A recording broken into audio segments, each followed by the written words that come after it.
Have you ever imagined what it would be like to live in a time when kings and warriors dominated the landscape, and people's destinies could change in the blink of an eye? Our story begins in such a time, in a bustling city full of life and stories waiting to be told. In Jerusalem, in a modest yet charming house, lived a woman of singular beauty named Bathsheba. Bathsheba wasn't just beautiful. She was extraordinarily so, with a charm that went beyond the physical. Her presence was radiant, and her smile, though rare, could warm even the coldest heart. Everyone in the city knew who she was, not just because of her beauty, but also for her kindness and strength of character. She was the wife of Uriah, one of the most loyal and valiant soldiers in Israel's army, and she led a quiet and dignified life. One spring day, when the gardens were in bloom and the fragrance of flowers filled the air, Bathsheba decided to take an evening bath. As was customary, she went up to the rooftop of her house, a place where she could enjoy a moment of peace and privacy. The sun was setting, painting the sky in shades of orange and pink, and the refreshing water was a welcome relief after a hot day. While Bathsheba bathed, completely unaware of what was to come, another character entered the scene: King David himself. That day, David was not on the battlefield as usual, but was strolling on the terrace of his imposing palace. From above, he could see the entire city, observe his people, and occasionally find moments for reflection.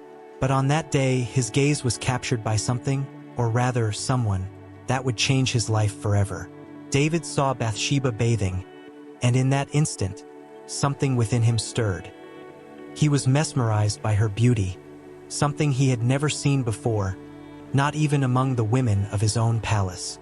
There was something about Bathsheba that irresistibly attracted him. The king, who had conquered so many battles, now found himself defeated by a simple glance. Unable to look away, David was consumed by an overwhelming desire. He didn't consider who she was, that she was married, or even that he was committing a wrong. All he knew was that he needed to know her, needed to have her. And so, in that fateful moment, Bathsheba's destiny was sealed, marking the beginning of a story that would be remembered for generations. That spring, while Israel's armies were on campaign, David made a decision that would change the course of his life and his kingdom. Instead of leading his troops on the battlefield, he decided to stay in Jerusalem. Perhaps he was tired, or maybe he sought a moment of rest and reflection in his majestic royal residence.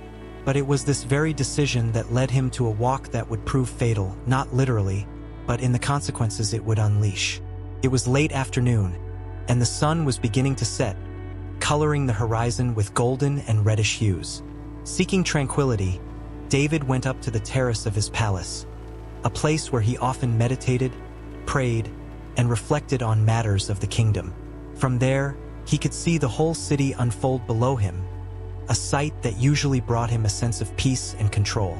However, on that day, something different happened. As he walked slowly, absorbing the beauty of the sunset, his eyes were drawn to an unexpected scene. There, on a nearby rooftop, was a woman, but she was no ordinary woman. She was Bathsheba, a vision of rare beauty, whose figure stood out against the soft light of dusk. She was bathing, completely unaware of the king's attentive gaze. David stopped, unable to look away. He watched every movement, every detail. The way the water flowed over her skin, the natural grace of her gestures, the serenity she exuded. Something inside David awakened, a flame of desire that quickly grew and became uncontrollable. He felt his heart race and his spirit be filled with a mix of fascination and longing. In that moment, David forgot everything. God's laws, the commandments he so respected, the fact that Bathsheba was married and that Uriah, her husband, was one of his most loyal soldiers. All that mattered now was the irresistible attraction he felt for her. His power, his position as king, made him believe he could have whatever he wanted, and at that instant he wanted Bathsheba. Without hesitation, David made an impulsive decision.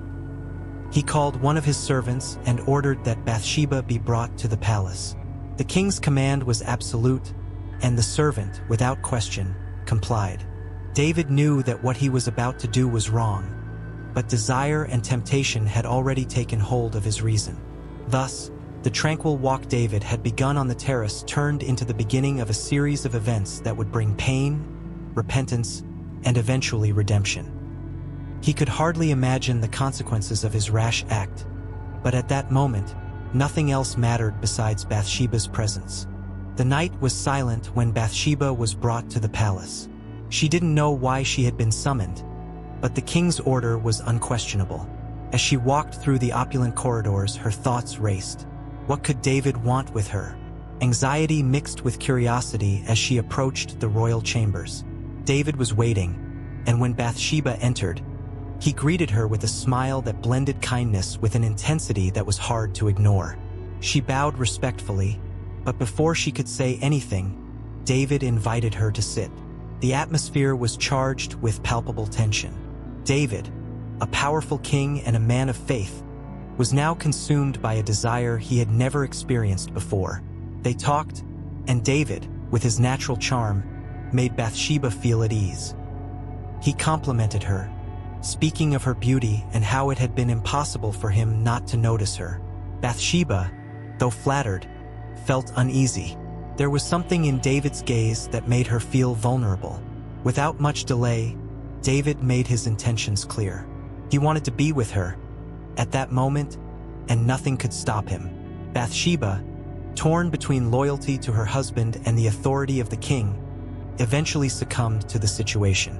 Perhaps it was David's power, perhaps mutual attraction, or maybe the inevitability of the moment. Whatever it was, the line was crossed. The night spent between David and Bathsheba was marked by intense passion, but also by a shadow of guilt and fear. While they were together, everything else seemed to disappear, the responsibilities, the commandments, the consequences. But reality couldn't be ignored forever. When Bathsheba returned home, she carried more than just the memory of the encounter. In her womb, a new life began to form. Bathsheba's pregnancy brought to light the gravity of what had happened. Now, she wasn't just dealing with a secret affair, but with something that would forever change their lives. She sent a message to David, informing him of the pregnancy. Upon receiving the news, David was overwhelmed with shock and worry. He knew he needed to act quickly to prevent his sin from being exposed. The actions he would take from that moment on would be decisive and would reveal a dark side of his personality, a side capable of plotting to hide the truth at any cost.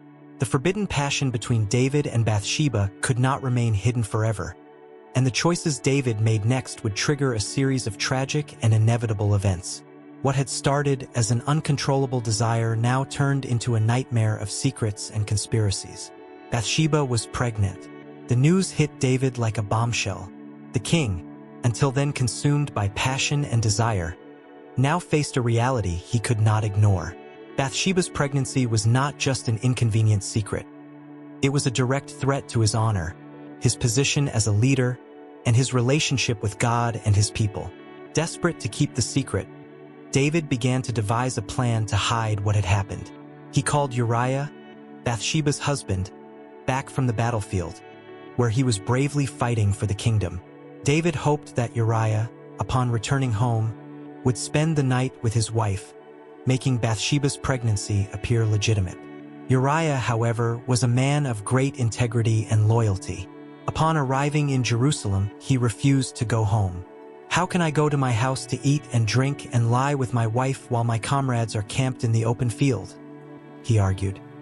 His devotion to duty was unwavering, and he stayed with the palace guards, resisting David's attempts to send him home. David tried again, this time offering banquets and wine to Uriah, hoping that intoxication would lead him to relax and return home. But even then, Uriah did not yield.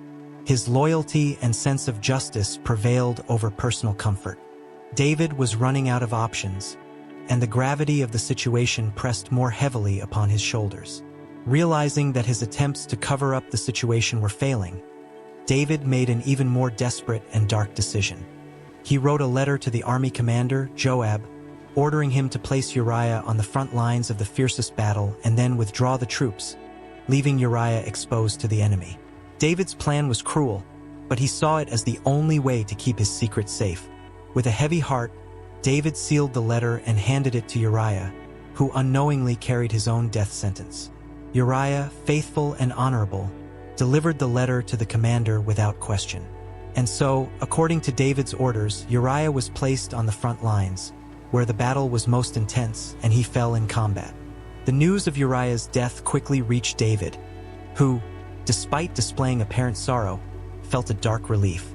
He took Bathsheba as his wife, and she gave birth to the child they had conceived. But the peace David sought did not come. His sin had not gone unnoticed by the eyes of God, and the consequences of his actions were about to manifest in a powerful and painful way. The gravity of the situation could not be hidden, and the guilt weighed on David like a constant shadow. The secret of Bathsheba's pregnancy, far from being concealed, had set off a chain of events that would bring judgment and repentance, forever changing the course of their lives and the kingdom of Israel. After realizing he couldn't cover up his sin with simple subterfuge, David decided to take a desperate and sinister action to resolve the problem. Bathsheba's pregnancy had to be hidden at any cost, and that meant her husband, Uriah, had to be removed from the equation once and for all. In his desperation, David concocted a cruel plan. He wrote a letter to Joab, the commander of the army, detailing instructions that would seal Uriah's fate. In the letter, David ordered Joab to place Uriah at the front lines of the fiercest battle, where the fighting was most intense, and then withdraw the troops, leaving Uriah exposed and vulnerable to enemy attacks. The cruel irony was that David entrusted this letter with its deadly instructions to Uriah himself, who, suspecting nothing, faithfully delivered it to Joab. Uriah, a loyal and dedicated soldier, could not have imagined that the very king he served so fervently was plotting against his life. When Joab received the letter, he must have been disturbed, but he carried out the king's orders without question. He positioned Uriah at the front lines during an attack on a fortified city, where the battle was fiercest and deadliest. As planned, the troops withdrew, leaving Uriah alone and exposed. The inevitable happened. Uriah fell on the battlefield, bravely fighting to the end. He died unaware of the betrayal that led him to that situation, remaining a dedicated and honorable soldier until the end. The news of his death soon reached David, who, despite displaying a facade of sadness and mourning, felt a dark relief. The problem had been solved, and he could proceed with his plan. After the mourning period, David took Bathsheba as his wife. The marriage occurred quickly, and soon Bathsheba gave birth to the child conceived during her encounter with the king. For all intents and purposes, it seemed the problem had been discreetly resolved. However, the consequences of David's actions could not be so easily hidden or forgotten. David's sinister plan brought temporary calm, but a storm was about to form. God, who sees all things, sent the prophet Nathan to confront David with his sins. The act of eliminating Uriah and taking his wife would not go unpunished. Divine justice was in motion, and David would soon face the consequences of his actions. The plan that seemed so meticulously orchestrated to hide a sin would end up exposing the human fallibility of a king and the depth of divine redemption. The shadow of guilt and repentance loomed over David, setting the stage for a confrontation that would reveal the true cost of his sin. The news of Uriah's death quickly reached the palace, bringing with it a wave of pain and mourning that spread among those who knew and respected the brave soldier. He had been a man of great integrity, unwavering loyalty, and exemplary courage. For many, his death was a devastating blow. However, for David, this personally orchestrated tragedy brought a dark and temporary relief. When Joab, the commander of the army, sent the message confirming Uriah's death, he included details about the battle. He knew David would be waiting for this news, not only as a military leader but as someone with a personal stake in the outcome. Joab's letter explained how Uriah had been placed at the front lines, in a position of great danger, where enemy archers easily struck him down. Upon receiving the message, David tried to mask his true feelings. He sent a response to Joab, attempting to appear as a leader mourning the loss of one of his soldiers, saying, "Do not let this upset you. The sword devours one as well as another. Press the attack against the city and destroy it. Encourage the troops." His words were calculated, trying to maintain the appearance of a compassionate king while his heart was relieved by the solution to his problem. For Bathsheba, the news was devastating. She entered a period of mourning, as was customary. The pain of losing her husband was deep and real, even though her relationship with David had complicated her feelings further. She found herself in a delicate position, carrying a mix of grief for Uriah's death and uncertainty about her future. After the mourning period, David brought Bathsheba to his palace and made her his wife. The marriage was quick, and to the people, it seemed like a compassionate act by a king caring for the widow of one of his brave soldiers. However, what many did not know was that the impending birth of a child made this move necessary to cover the truth. Bathsheba gave birth to David's son, and for a brief moment, it seemed the worst had passed. But the tranquility was only superficial. God was watching, and David's sin had not gone unnoticed. The peace he sought through desperate actions was about to be shattered by divine judgment. The prophet Nathan, a man of God known for his courage and honesty, was sent to the palace with a message for the king. Nathan would confront David with the harsh truth, revealing the depth of his sin and the consequences to come. David's plan, which involved the death of a righteous man to hide an act of lust, was about to be exposed under the light of divine justice. The death of Uriah, though orchestrated to solve an immediate problem, brought with it a shadow of guilt and repentance that would haunt David. He would learn the hard way that even a king is not above God's law and that every action has its consequences. David's palace was tranquil that morning, but a storm was brewing. The prophet Nathan, a man respected for his wisdom and courage, was sent by God with a clear mission: to confront King David with the truth of his sins. Nathan knew his task would not be easy. Confronting the king of Israel required more than courage. It required the conviction of a man speaking on behalf of God. Nathan arrived at the palace and was received by David. He began the conversation with a story, a parable that seemed, at first, unrelated to David's situation. "There were two men in a city," Nathan began. "One was rich and had many flocks and herds. The other was poor and had only one small ewe lamb that he had bought. He raised it, and it grew up with him and his children. It ate from his plate, drank from his cup, and slept in his arms. It was like a daughter to him." David listened attentively, intrigued by the story. Nathan continued, "One day, a traveler came to the rich man. Instead of taking one of his own animals to prepare a meal for the visitor, the rich man took the poor man's lamb, killed it, and prepared a meal for the traveler." Hearing this, David's anger burned. "As surely as the Lord lives, the man who did this deserves to die," he declared vehemently. "He must pay for that lamb 4 times over because he did such a thing and had no pity." Then Nathan, looking directly into David's eyes, revealed the truth with words that cut like a sword. "You are that man. This is what the Lord, the God of Israel, says. I anointed you king over Israel, and I delivered you from the hand of Saul. I gave you your master's house and your master's wives into your arms. I gave you all of Israel and Judah. And if all this had been too little, I would have given you even more. Why did you despise the word of the Lord by doing what is evil in his eyes? You struck down Uriah the Hittite with the sword of the Ammonites and took his wife to be your own." David was stunned, the weight of his actions crashing down upon him. Guilt and remorse flooded his heart. He acknowledged that he had committed a great sin against God and against Uriah. "I have sinned against the Lord," David confessed, his voice heavy with genuine sorrow and repentance. Nathan continued, "The Lord has taken away your sin. You are not going to die. But because by doing this you have shown utter contempt for the Lord, the son born to you will die." The prophet then left, leaving David alone with his remorse and the consequences of his actions. The impact of Nathan's words echoed in David's heart. He knew that despite God's forgiveness, the consequences of his actions would be profound and lasting. From that moment, David plunged into a period of deep repentance and prayer. He wrote Psalm 51, a sincere cry for mercy and purification. "Have mercy on me, O God, according to your unfailing love.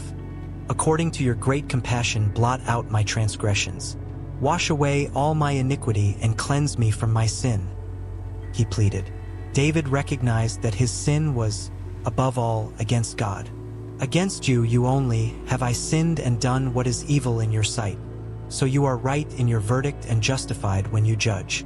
He implored for a pure heart, knowing that only God could restore his soul. Create in me a pure heart, O God, and renew a steadfast spirit within me. David knew that restoration was not just about forgiveness, but about an internal transformation that would enable him to live according to God's will. During this period, David fasted and prayed intensely. The pain of losing the child Bathsheba had borne was a constant reminder of the consequences of his actions. The suffering he felt was not just physical but deeply spiritual. He knew he needed to face God's justice, but he also trusted in his mercy.